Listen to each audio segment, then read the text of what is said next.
இப்படி ஒரு மோசமான காட்டு தீயை யாருமே பார்த்துருக்க மாட்டாங்க.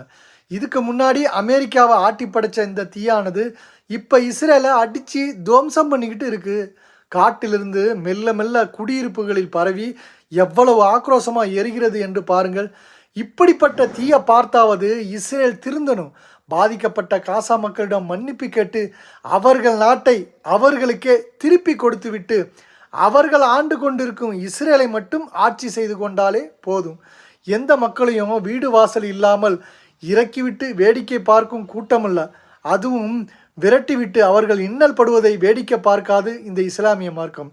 இறக்கப்பட்டு இருக்க இடம் கொடுக்கும் கூட்டம்தான் இந்த இஸ்லாமிய மார்க்கம். என்றுமே நன்மைதான் போதிக்கும். அது நல்லவர்களுக்கு தெரியும். தீயவர்களுக்கு அந்த போதனை வெறுப்பூட்டும், எரிச்சல் ஊட்டும்.